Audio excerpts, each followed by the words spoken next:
Hi, everyone. Hi, Hello.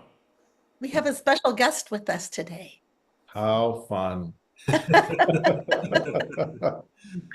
And we have a lot to cover. So we'll begin with a reminder that this Saturday, November 30th at 2 o'clock, we will be gathering to celebrate the life of Paul Burkett. And that will take place in Columbia City at the Damoni Grimes Funeral Home. And it will be led by Dennis Beckner, who is the pastor at the Columbia City Church of the Brethren, where Carol and Paul have kept their membership for a very long time. So feel free to come to that service, and it'll be good to see you there. And then on Sunday, we begin Advent. The Worship Center Decor Committee have been busy with the first steps of getting us all ready for the Advent season.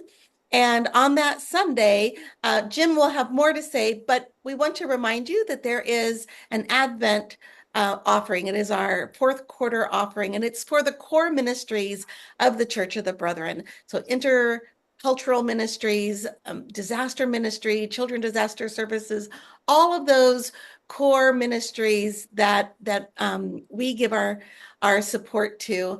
That's what the offering will go to. There will be an envelope in your bulletin, and maybe even a chance for you to bring it forward.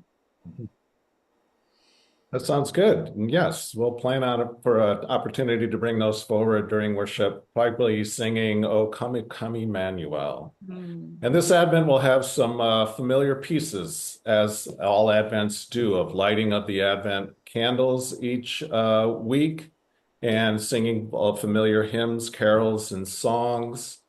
And the themes of hope, peace, joy, and love will be part of our 4 weeks of Advent. We're adding a little twist and having a monologue to be part of the Advent lighting candle each Sunday, which gives a little contemporary context to that day's scripture and theme. Advent scriptures often talk about conditions that people struggle with and what is the word of hope, peace, joy, love that can be said and offered and lived in that time. So the Advent season is full. It's got a lot of planning to do, but it's coming together nicely. And the overarching theme of close to home will be present in those pieces through the worship from Sunday to Sunday. So we look forward to those. And as Amy said, the Worship Center decor has really been hard at work. They have had a lot to do this year, and we're grateful for the work that they've been up to. Hmm. Yeah, thank you, Jim, Yeah. for all your work on this. We look forward to seeing it unfold through the season. As we are kind of just talking about all things Advent and Christmas and looking forward to these seasons, I also wanted to mention a couple of things that you may have already seen on your Advent guide that was in the newsletter, but just want to mention that we have Advent devotionals that are in the office here from Brethren Press.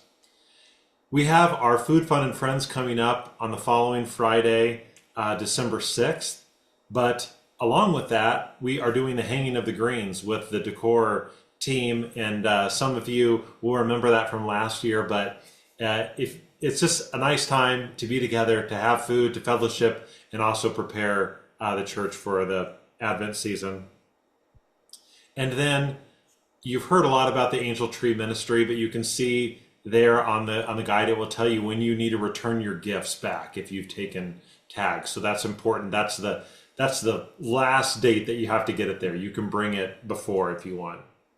And then on December 15th, we are going to wear purple in worship, and we're going to look great, all of in our purple, with our guest speaker, Greg Davidson Lazakovich, that's going to be giving the message that day, right, Jim? Yes. Yeah. Greg comes on the 15th. Does Okay. he know to wear purple? We'll make sure. Better, We'll make you sure better He tell soon him. will. he Very gets the soon. message. And then we're going to do something a little different because the weekends are really full in this season.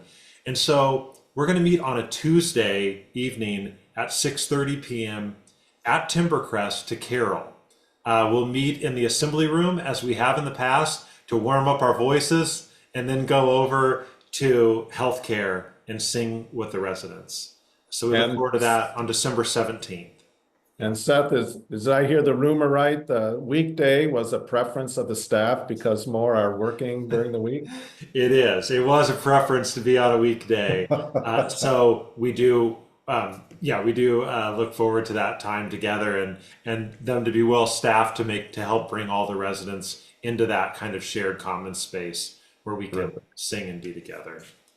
And then, as I mentioned last week on the midweek update, and I know some of you caught this message because you came up to me and said, I'd like to do something in the Sounds and Tastes of Christmas program.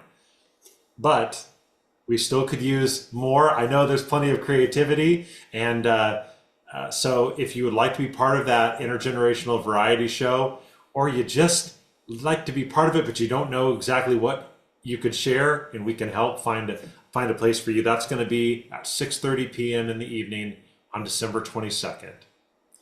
And then, of course, our candlelight service on Christmas Eve at 7 p.m. So we look forward to just the unfolding and how this theme of close to home weaves through it, and the different things, Jim, that you just talked about. And of course, just singing these powerful expressions in our hymns through the season.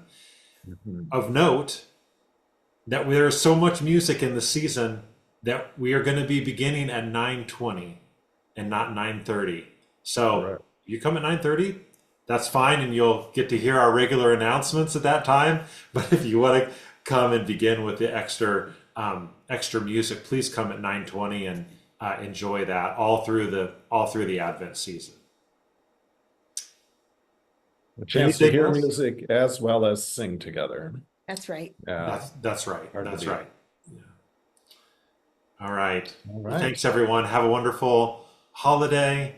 And just we'll be thinking about everyone amidst these next few days, and then come together for the start of Advent. Happy Thanksgiving. Happy Thanksgiving. Thanks all.